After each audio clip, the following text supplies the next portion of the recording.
बिस्मिल्लाहिर्रहमानिर्रहीम। अस्सलाम वालेकुम डियर स्टूडेंट्स। आज हम खुद तशख़ीसी सरगर्मी 1.6 करेंगे। फर्स्ट क्वेश्चन है, किसी शय के एक मोल मालिक्यूल्स को जाहिर करने के लिए कौन सा लफ्ज़ इस्तेमाल होता है।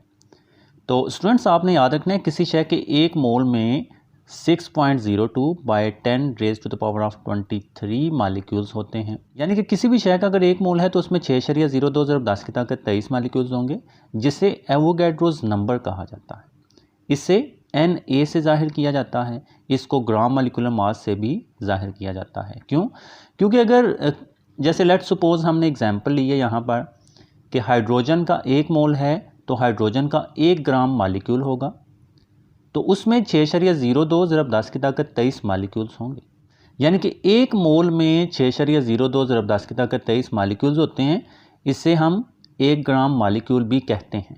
ठीक है, नीचे वाला क्वेश्चन भी सेम इसी कंसेप्ट का है। अच्छा, नेक्स्ट इसमें देखें स्टूडेंट्स, किसी शय के 1 ग्राम एटॉमिक मास में कितने एटम होते हैं। तो ये देखें स्टूडेंट्स, 1 ग्राम एटॉमिक मास है, तो किसी शय के 1 ग्राम एटॉमिक मास में वही जो एवोगैड्रोज नंबर है 6.02 × 10 की ताकत 23 एटम्स होते हैं, जिसे एवोगैड्रोज नंबर कहते हैं। तो आपने याद रखना है कि किसी भी शय का अगर 1 ग्राम एटॉमिक मास होगा तो उसमें 6.02 × 10 की ताकत 23 एटम्स होंगे। अच्छा, नेक्स्ट क्वेश्चन की तरफ मूव करते हैं। किसी शय के मास और मोल के दरमियान ताल्लुक़ को वाज़िया करना है हमने। मास और मोल के दरमियान ताल्लुक़ को ज़ैल की मसावात से ज़ाहिर किया जा सकता है। तो ये आपके सामने एक मसावात लिखी गई है, मोल्स की तादाद इज़ इक्वल टू शय का मास ओवर शय का मोलर मास। अब स्टूडेंट्स यहाँ से ज़रा देखें, ये हमने इनका ताल्लुक़ लिख लिया है।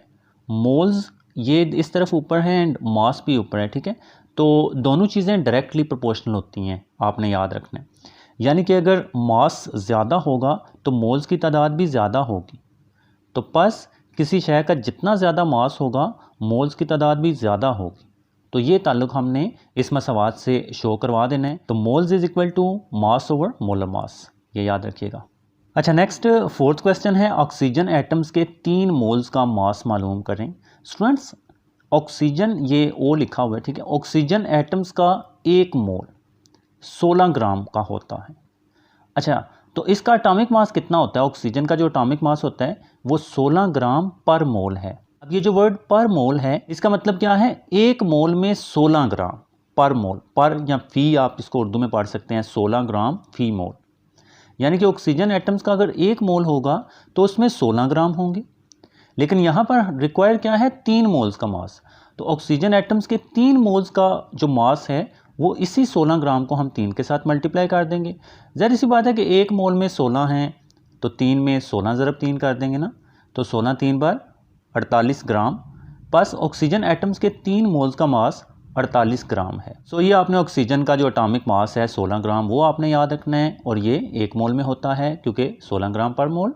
तो 3 मोल्स में पता करवाने के लिए हम 3 के साथ इसको मल्टीप्लाई करवा देंगे, तो वो 48 ग्राम आ जाएगा टोटल मास 3 मोल्स का। स्टूडेंट्स, लास्ट क्वेश्चन है, पानी के निसफ मोल में पानी के कितने मॉलिक्यूल्स होंगे।